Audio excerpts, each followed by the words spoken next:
Entonces, esto es algo como muy lindo. Tal vez estábamos hablando con unos antropólogos y decíamos que la única cocina que tal vez no ha sido influenciada es de las tribus no contactadas en la Amazonía, hablando de Latinoamérica, por supuesto, y que puedes decir que todavía siguen manteniendo su cocina como hace miles de años. Y el resto, pues bueno, hemos tenido esta influencia, llegar de otras culturas, esta fusión que nos hace hablar de un mestizaje. Y para mí una de las expresiones culturales más lindas que tiene la cocina ecuatoriana es la que se desarrolla alrededor de una tradición, que es la que se lleva a cabo el 2 de noviembre, por el Día de Todos los Muertos.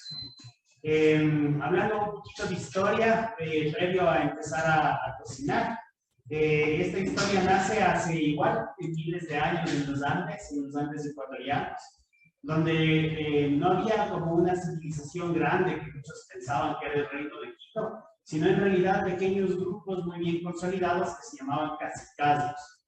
Entonces, en estos cacicazgos había una costumbre de tomar las mazorcas del maíz negro, que es este que ustedes ven acá, el maíz que nos acompaña milenariamente en nuestra cocina, y con estas se molían en unas piedras de moler y se obtenía la harina.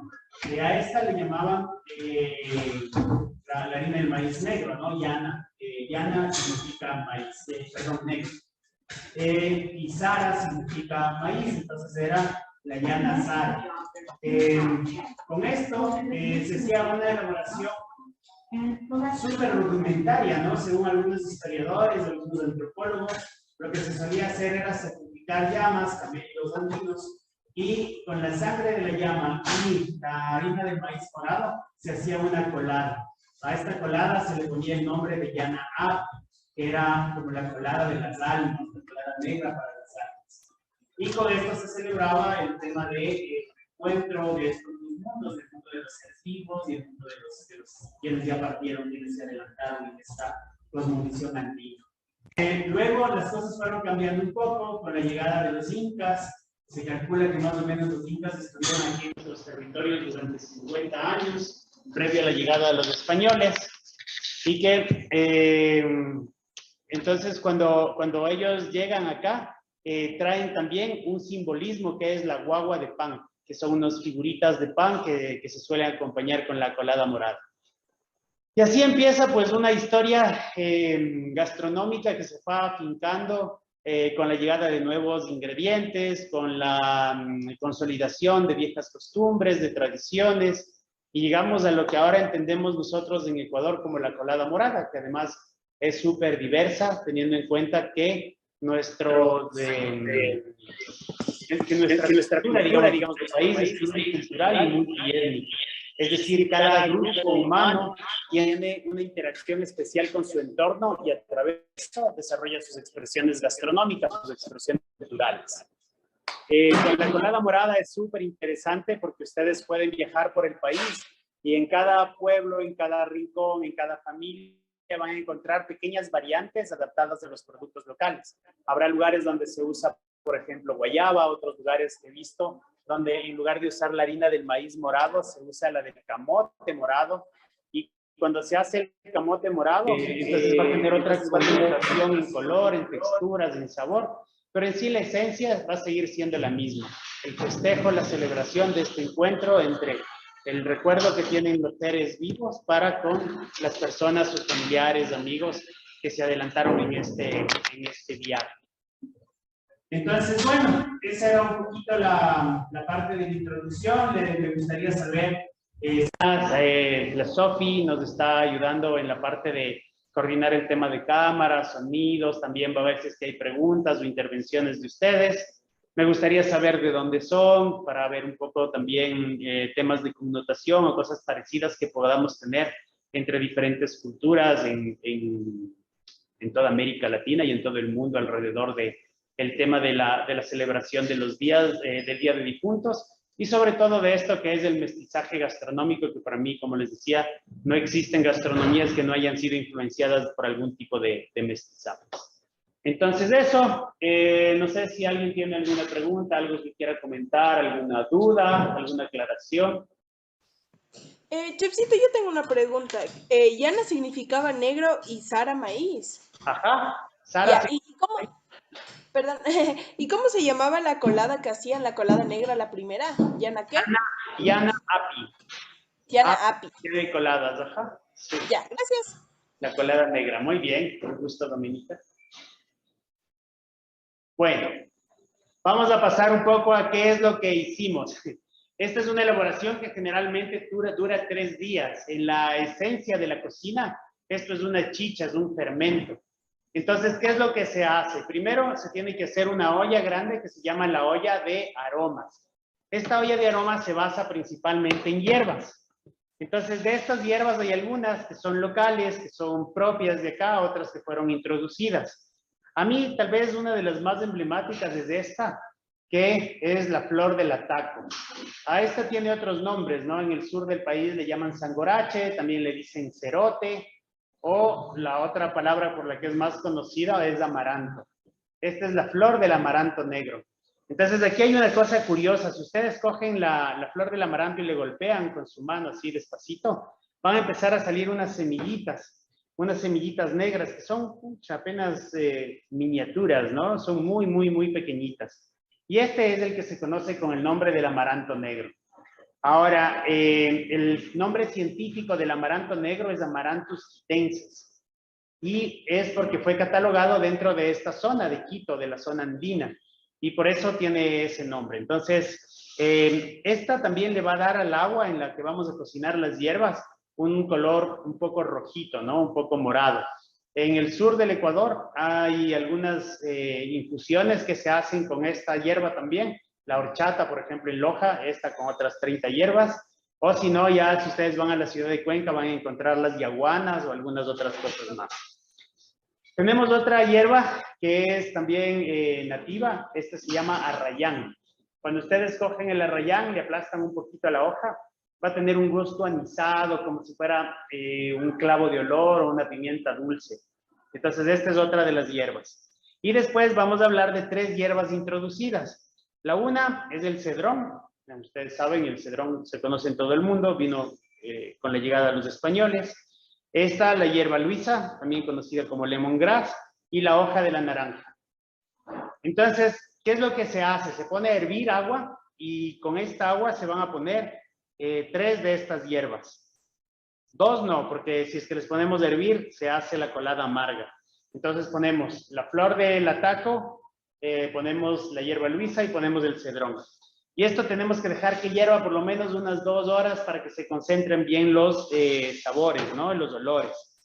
Y además se ponen especias. Entonces dentro de estas especias vamos a tener muchas amazónicas. Y ese también es una cosa interesante porque cuando uno hace la colada morada vienen hierbas, especias y frutas de todo el país. Entonces este a mí me encanta. Este, si ustedes le pueden ver ahí, es como un sombrerito. Este se conoce con el nombre de Ixtingo. En la mitología de los pueblos amazónicos, por ejemplo, de los pueblos Shuar, dicen que son los sombreros que utilizan los duendes para cubrirse de las lluvias. Y entonces se pone a hervir el Ixtingo, también se ponen clavos de olor, pimientas dulces y canela en tallo. Se pone a hervir todo esto por unas 2 horas, como les decía, y ahí luego se ponen las hierbas amargas, que son el arrayán y la hoja de naranja.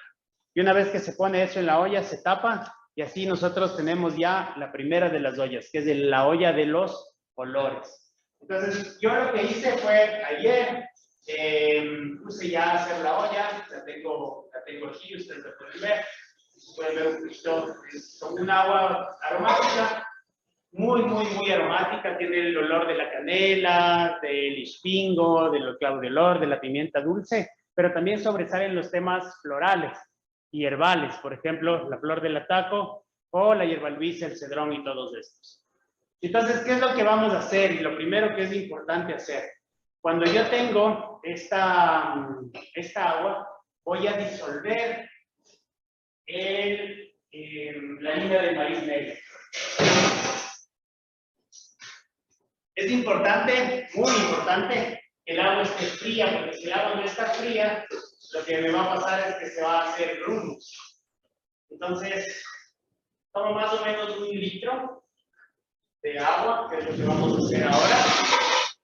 Y a este le vamos a poner la harina del maíz.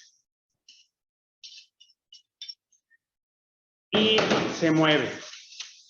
Ahora, lo que va a pasar con esto es que tengo dos opciones. La una, que es la que voy a hacer hoy, que es ponerla ya a cocinar. O la otra es dejar que esta harina, que esta agua, se fermente, produzca un fermento. Lo interesante de hacer el fermento es que además va a tener un gusto más a chicha, ¿no? A esa fermentación que tenemos en los Andes y que tenemos, yo creo que en toda América Latina, ¿no? Voy a poner un poco más de harina para que le dé cuerpo a la colada morada, que no sea muy aguada. Entonces disolvemos.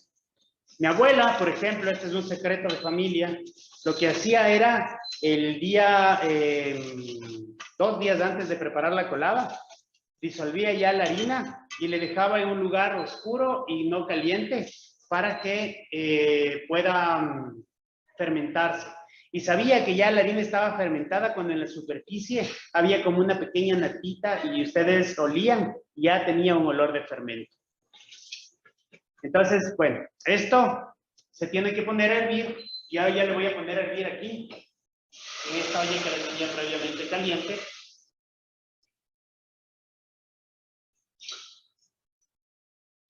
Y la ventaja de tener el agua de olores, digamos, así como lista, es que si la colada se me va espesando demasiado, yo lo que puedo hacer es ir agregando el agua, también recojo así de una vez toda la harina para no tener desperdicios. La temperatura de cocción siempre va a ser a fuego medio alto, hasta que empiece a cocinarse la harina, ¿no? Que la harina ya deje de tener el gusto de maíz crudo. ¿Preguntas hasta aquí? Si no hay preguntas, solo hay 2 opciones. ¿Vamos bien o no están entendiendo nada? Vamos bien. Muchas gracias. Gracias, chef. Con gusto. Entonces, vamos a disolver y como les decía, tenemos que dejar que esto hierva. Hasta tanto, ¿qué vamos a hacer? Vamos a empezar a hacer los almíbares. Los almíbares se hacen con las frutas. Y tenemos principalmente 3 frutas. La una, la 2 y la 3. Aquí está. Se me perdió una. Tenemos 3 frutas, la 1 y la 2 iba a decir. Entonces tenemos 3 frutas. La primera, piña. Piña común y silvestre, piña pelada y cortada en cubitos. Otra de las cosas que es como un buen truco, si es que ustedes van a hacer la colada morada, la cáscara de la piña se la puede poner en el agua de hierbas para que tenga también otro aroma. Y así no desperdiciamos la cáscara. Saben que en la cocina no debe haber desperdicios. Después de eso, tenemos unas fresas. La piña nativa, ¿no es cierto? Es de aquí, de esta zona de América Latina. Tenemos otra fruta que es el babaco. El babaco es una fruta muy especial también de toda América del Sur. Se da desde Chile hasta la parte sur de Venezuela. Y ustedes van a encontrar una familia bien grande de estas frutas, que tienen nombres como chihualcanes, toronches, chamburos, se me va algún otro, pero bueno, todas estas frutas son papayuelos, son como unas papayitas chiquititas y por eso toman ese nombre de papayuelos. Y lo que generalmente se suele hacer es pelarles, cortarles en cubitos y después se ponen a hacer almíbares. Entonces, yo lo que voy a hacer es poner el babaco en una olla y poner la piña en otra. No hace falta poner agua porque las frutas, ustedes saben, tienen ya una concentración de líquidos y azúcares. Déjenme mover esto. No hay que olvidarse de batir, de mezclar de cuando en cuando la colada, ¿no? Para que no se vaya a sentar. Recuerden que es un almidón, el almidón del maíz. Entonces va a tender a espesarse y se puede pegar en el fondo de la olla. Y la otra cosa que tienen que hacer cuando ya empiece a hervir es espumar, sacar la espuma que sale encima, porque generalmente las espumas suelen ser impurezas. Bueno, entonces volviendo a los almíbares, subo el fuego y vamos a poner panela molida.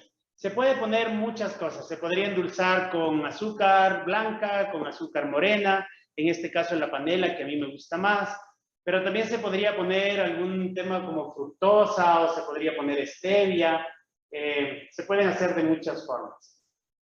Yo estoy poniendo panela molida, pero también dentro de la panela molida están unos trocitos de panela para que puedan disolverse mientras están cocinando. Esto siempre va a ser un poquito a gusto, ¿no? Como ahora estamos un poco apurados por el tiempo, no quiero que se aburran. Voy a poner un poquito del agua de hierbas, solo para que no se me vayan a quemar las frutas en la parte de abajo. Si no, ustedes se dejan a fuego bajo, y a fuego bajo van a soltar bien los líquidos y se van a hacer los almíbares tranquilamente. Miren aquí, ya empezó a espesar la harina de maíz. Ya empieza a tener este color del maíz, que es el que le da el nombre de colada morada. Ustedes saben, ¿no? La gastronomía, la cocina, a veces se va adaptando también a gustos y a nuevos tiempos. Hay algunas personas en nuestro país que no les gusta hacer la colada morada con maíz, que para mí es fundamental hacerlo con maíz, y a veces lo hacen con maicena, con la fécula del maíz para poder espesar. También está bien hacerlo, ¿no? Chef, si tengo una pregunta, digamos, o sea, he sabido que esta harina, la de maíz morado, como que en muchas partes que la venden en realidad no es 100% harina de maíz morado, sino que la mezclan con otras cosas. ¿Dónde se puede conseguir una harina de maíz morado pura? Esa es muy buena pregunta y ahí vamos a pasar a un tema que para mí es súper importante en la gastronomía, en la cocina, que es la ética, ¿no? La ética te dice que uno tiene que ser honesto y decir las cosas como son. Y tú tienes mucha razón en el tema en que el maíz morado no es muy abundante. Digamos que generalmente es escaso. Y cuando la gente demanda mucha harina de maíz, lo ideal sería que se siembre más maíz y que los campesinos integren también a estas dinámicas económicas, sociales y culturales. Porque la comida es todo eso, ¿no? La comida es todo un bagaje que moviliza a una sociedad en varias ramas.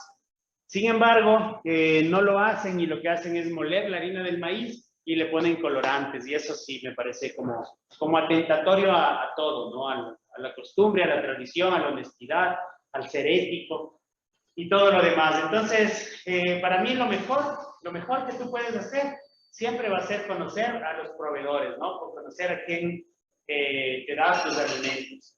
Por ejemplo, yo lo que hago es, yo vivo en Tumbaco, que es un valle que está aquí cerca de Quito, y lo que suelo hacer es ir donde unos vecinos del Ilaló, donde una señora que cultiva el maíz morado. Entonces le pido con anticipación la harina, ella para esa época ya cosechó, ya dejó que el maíz se seque, ya lo tiene así en grano, ella misma muele en sus piedras y nos entrega las fundas de maíz. Para mí eso es lo mejor. ¡Wow! ¡Qué excelente! Sí, la otra cosa que podrías hacer, así como consejo, es ir a los mercados. Por ejemplo, si tú te vas al mercado de Iñequito, al mercado de Santa Clara, conversa con las personas que lo venden. Y generalmente cuando tú haces una buena relación con la gente que te provee los alimentos, vas a tener esa facilidad de tener siempre alimentos como buenos, ¿no? Como realmente lo que son. De una, gracias, Chefcito. Mucho gusto. Yo tengo una pregunta. Claro. ¿Cuánto más o menos es el porcentaje del líquido y la harina para que tengamos esa contextura perfecta de la colada? O sea, porque no puede ser ni muy líquido y tampoco puede ser ni muy pesado. Excelente pregunta y muchas gracias por hacerla. Generalmente uno puede estandarizar las recetas y eso es lo que se debería hacer, ¿no? Cuando tú haces un estándar te va a decir que por cada litro de agua vas a poner 125 gramos de harina de maíz. Y ese es como el estándar. Sin embargo, hay que tener en cuenta que la intuición juega mucho también en esta parte de la cocina, ¿no? Que no es la repostería, que no es la panadería, que son como fórmulas exactas que uno tiene que aplicar. Y esta intuición se va en base a los almidones que puede tener el maíz, porque no siempre los almidones van a estar iguales y no todos los maíces van a expresar de la misma forma. Entonces, mi consejo sería, utiliza 1 litro de agua, 125 gramos de harina de maíz, y luego puedes ir agregando líquido, si es que te quedó muy espeso, o disolviendo un poco más de harina para poderlo nivelar, ¿no? Para tener el estándar de esa textura que tú mencionas, que es la textura perfecta que se debería tener. Listo, gracias. Tengo otra preguntita. ¿Qué opinas acerca de incorporar ovos en la colada morada? ¿Poner qué, perdón? Incorporar ovos. Esa, Oh, pues, súper. También le llaman ciruelos, ¿no? Sí. Es acá en la pues, costa. Pues yo opino que eso depende mucho de la cultura y de la tradición de cada quien, ¿no? O sea, imagínense, yo tengo clases de cocina ecuatoriana, tanto tradicional como de innovación acá en la universidad. Y para mí la cocina ecuatoriana hubo un momento en que dejó de ser, primero nacional, como una nación entera, después regional, cocina de costa, sierra, Amazonía o Galápagos. Después pasó a ser un poco hasta local, ¿no? La cocina de Quito, la cocina de Ibarra, la cocina de Guayaquil, la cocina de Esmeraldas, la cocina de Tena. Y ahora es como una cocina muy familiar debido a toda esta movilidad y cómo la gente se ha ido incorporando de distintas formas, las familias se han ido constituyendo de distintas formas. Entonces, para mí lo más importante de la gente es que la gente siga sus tradiciones, siga su cultura, siga lo que se enseñó de sus bisabuelos, de sus abuelos, de sus abuelos a sus padres a esta generación y que puedan transmitirla luego a sus hijos. Entonces, digamos que, por ejemplo, si en tu familia tus abuelos ponían ovo en la colada morada, me parece lo mejor del mundo que uno lo siga haciendo. Y dependiendo de los territorios, ¿no? Les decía al inicio, por ejemplo, hay gente que no pone maíz morado, sino pone camote, y hace con el camote la colada morada, me parece súper interesante. Y eso, así que la comida es cultura. Ya, gracias. Chévere.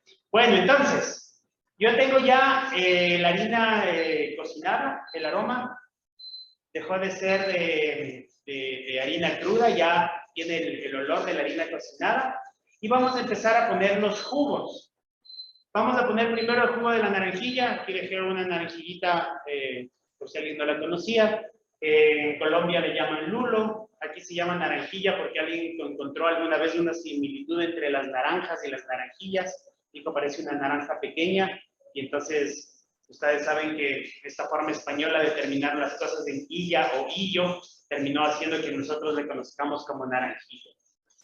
Simplemente se licúa y se empieza a poner el jugo de la naranjilla en la colada. Como esto tiene acidez, ya hubo un cambio en el color, dejó de ser ese morado oscuro y pasó a ser como un tono un poco rojizo. Entonces pongo el jugo de la naranjilla. Después del jugo de la naranjilla voy a poner el jugo de la mora. La mora sí vino desde España, de hecho muchas personas le conocen con el nombre de mora de Castilla, porque vino de esta zona de España. Y entonces vamos a poner el jugo de la mora. Igual, lo que hicimos fue licuar las moras, cernir, porque tienen un montón de semillitas. Y ahí entra otro tema que para mí es lindísimo de tratar, que es el tema del ambiente, ¿no? Como el ambiente es importante también dentro de nuestros espacios y nuestras decisiones gastronómicas. Galápagos, por ejemplo, ustedes saben, Galápagos, Reserva Natural de la Humanidad, el Patrimonio Natural de la Humanidad, tiene muchos problemas con la introducción de especies que vienen desde el continente, porque afectan la flora, la fauna y todo lo demás. Una de las especies que más ha afectado el continente, las islas que llegó desde el continente, es la mora. Entonces, el Ministerio del Ambiente de Ecuador estaba discutiendo, perdón, si se va a permitir la entrada de mora en temporada de colada morada a las islas. Imagínense esa decisión tan importante. Y yo creo que no hace falta como arriesgar, ¿no?, un patrimonio natural, y uno puede adaptarse a los productos que tiene localmente. Entonces, bueno, ahí entre esas discusiones creo que llegaron a una que es muy acertada, que es restringir la entrada de moras y permitir la entrada de pulpas. Entonces, así se solucionó un poco mediando. La gente que quería hacer la colada morada como se debe, con todos los ingredientes, pero también con el cuidado un poco del medio ambiente.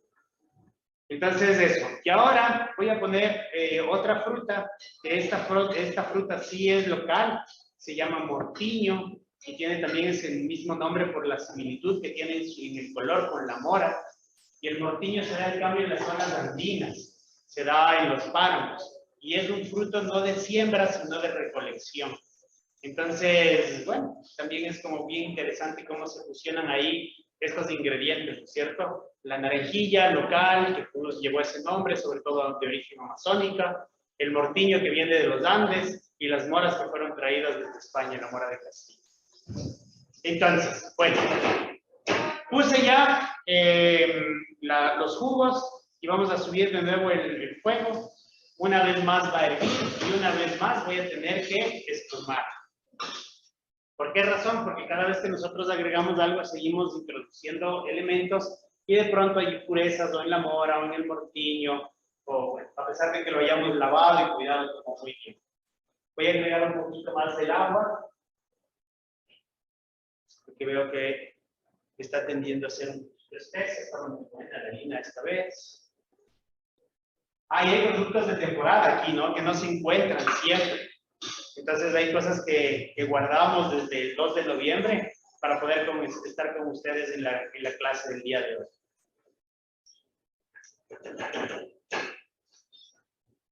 Listo, tenemos ya los almíbares. Si ustedes se pueden dar cuenta ahí, la piña ya soltó todo su jugo, hirvió, tengo ahí un líquido, el babaco también, están listos. Entonces les voy a dejar simplemente ahí que estén listos para cuando la colada haya hervido.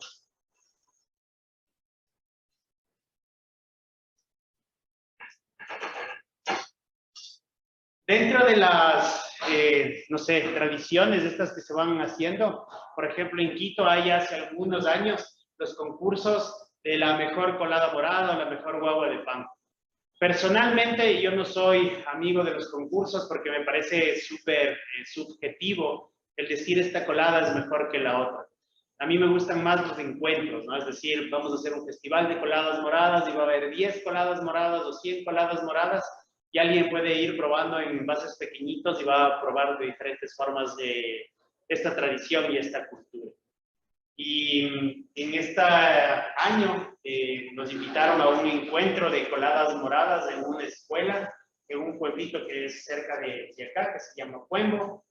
Y fue como muy lindo ir y ver cómo cada grado había hecho su colada morada, pero también dentro de esos mismos grados había habido conflictos, porque había personas que decían, no, la colada morada debe tener esto, otra persona otro ingrediente y cosas como esas.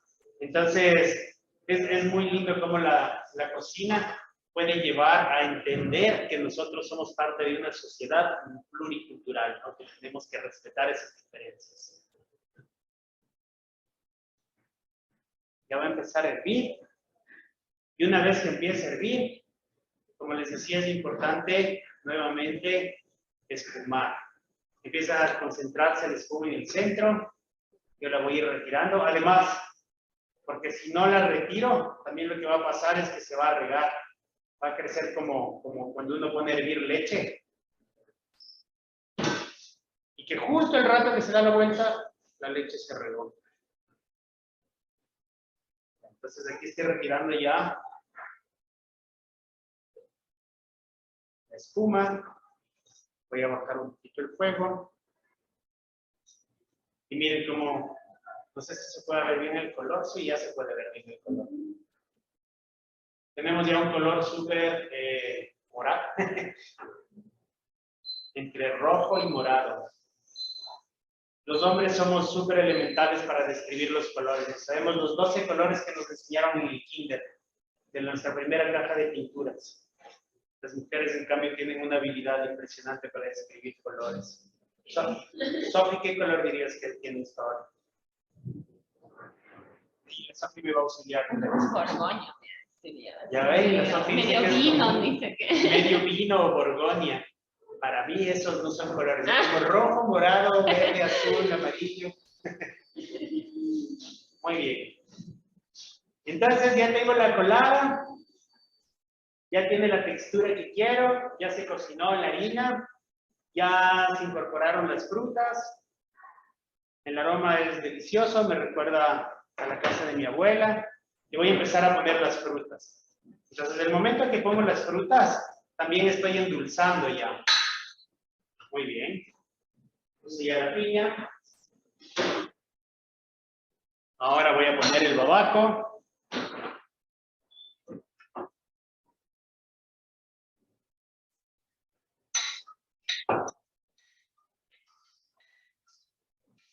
No hay desperdicios. Vamos a dejar que esto también dé un hervor para que se incorporen bien los sabores. Haya como un intercambio interesante entre las frutas y la colada.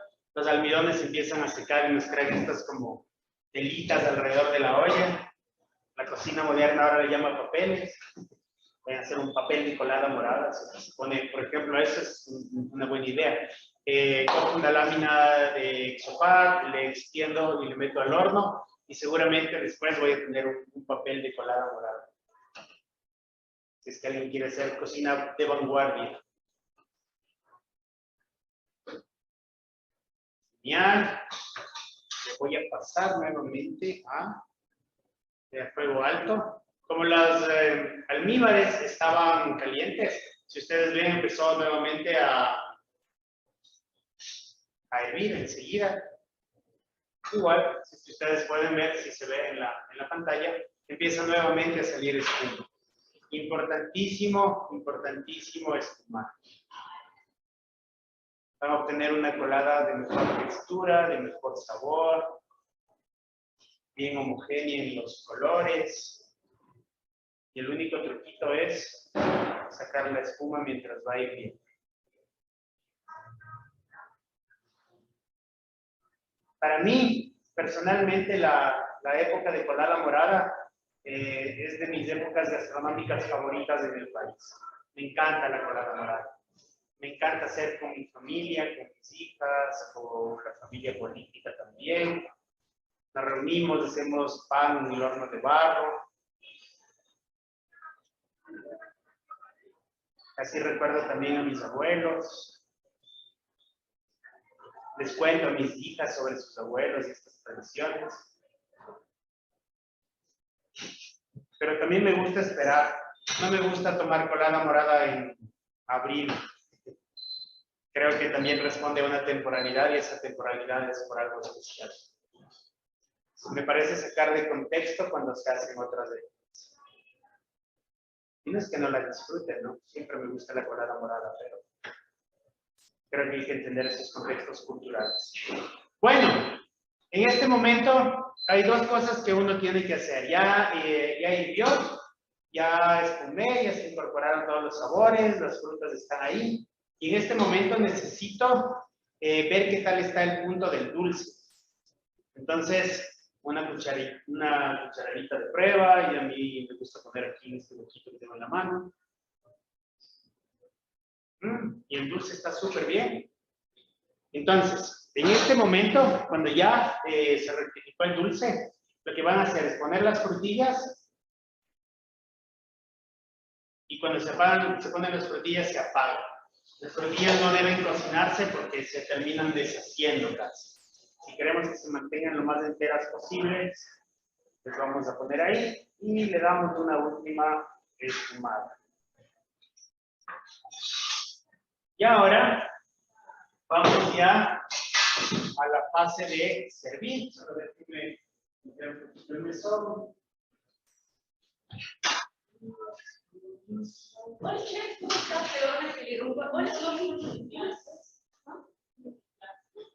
Entonces, lo que yo voy a hacer ahora es limpiar y después de esto vamos a servir. Hola, Domi, no te preocupes, bienvenida a la clase. Puedes saludar también. Sí. Hola, chicos, no sé. No te preocupes. Ok. Entonces, tengo ya la colada. Y ahora lo que voy a hacer con la colada es buscar un vasito, un recipiente, algo para poder servirla. Y hasta que encontremos eso, vamos a resolver dudas y preguntas que tengan. Observaciones también. Si es que alguien ha hecho, cuéntenme qué diferencia hay entre la colada que ustedes han hecho o la que han comido.